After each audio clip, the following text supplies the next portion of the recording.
Ready start. Transcription number Kailash Chandra 491 visual computer near Kiran institute Musallampur Hat Patna by M D Saddam एक्सोग्राफर district Ludhiana Punjab.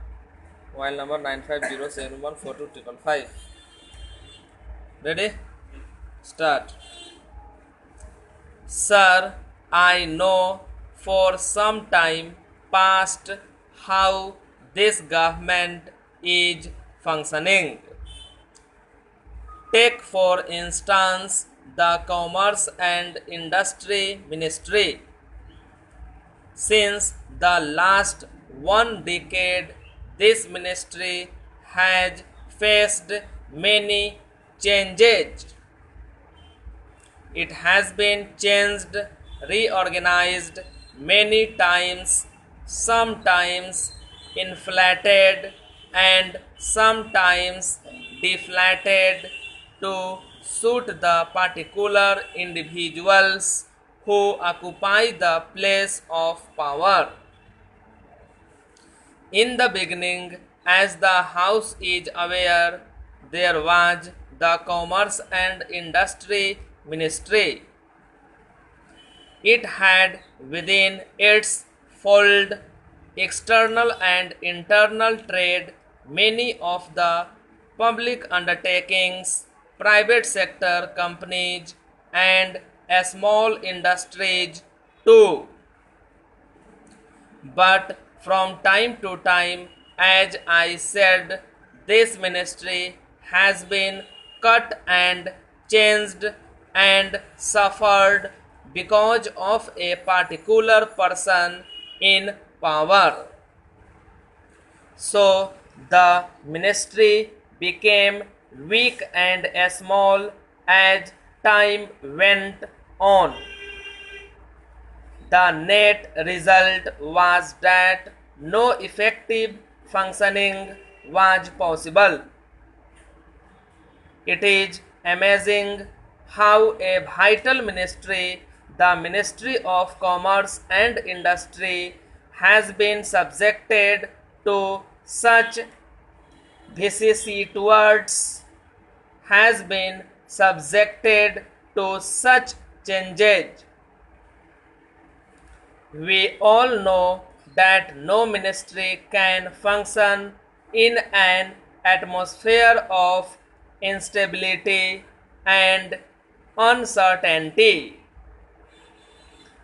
There has got to be some continuity, otherwise the ministry cannot develop its own character, its own personality. But unfortunately, there is a continuous disintegration of the Commerce and Industry Ministry. And what is the picture today? Today, sir, the different limbs of this ministry have been scattered among various ministries and departments. The net result is that if you go to the secretariat, you will have a perfect picture of confusion. We members of parliament are at a loss to know what is what in this ministry.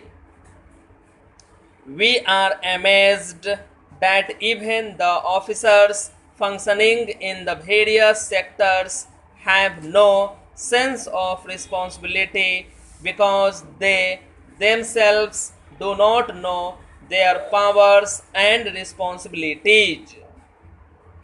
The picture is very confusing.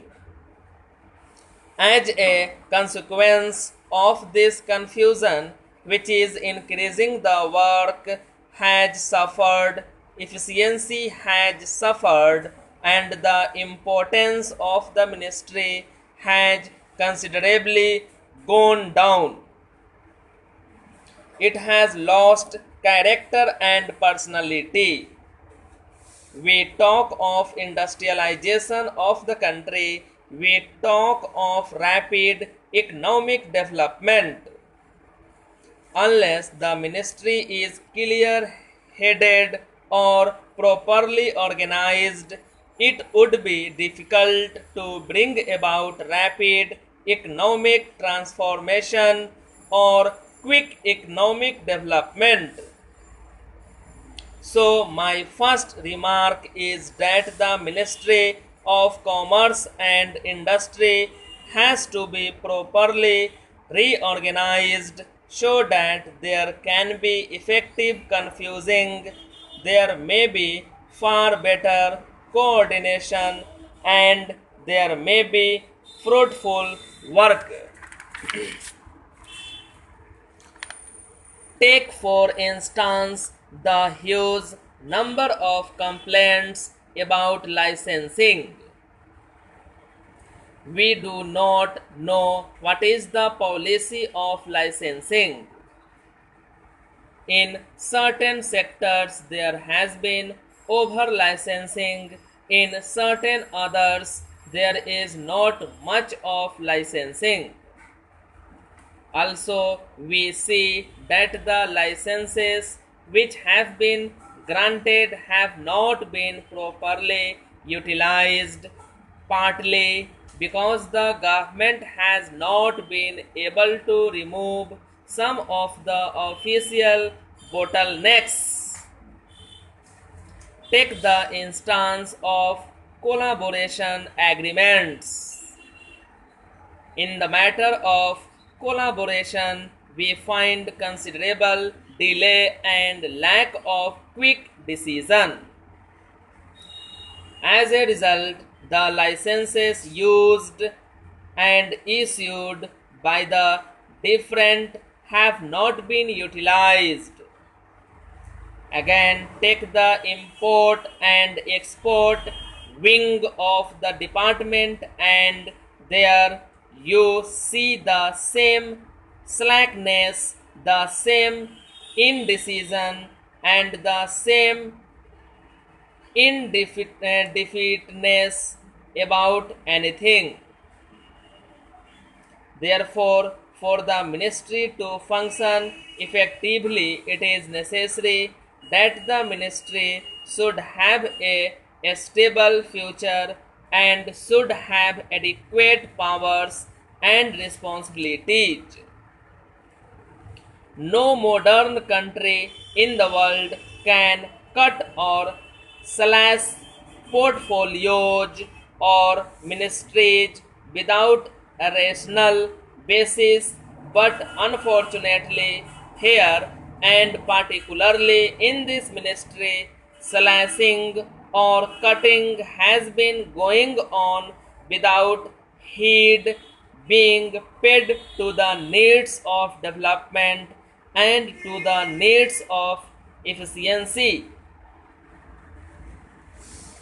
I am afraid if this process were to continue, it would be difficult to create the climate and confidence which are so necessary for running industries in this country.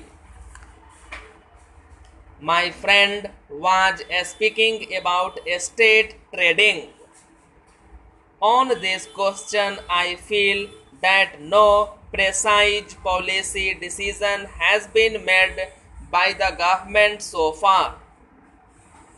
I say this because any policy decision should be preceded by a lot of thinking, and it has to be done perfectly at the budget time or before that. Now a decision has been taken by the government that instead of one estate trading corporation there should be two. The reason given is that there is enormous increase in the work and range of activity, and therefore another corporation is necessary, and there should be more allotment of grant for that purpose. I should like to know what are the important sectors of trade which will come under estate trading in the future, and if there had been planning or a policy, certainly there should be perspective for the next 10 or 15 years as to how estate trading will develop.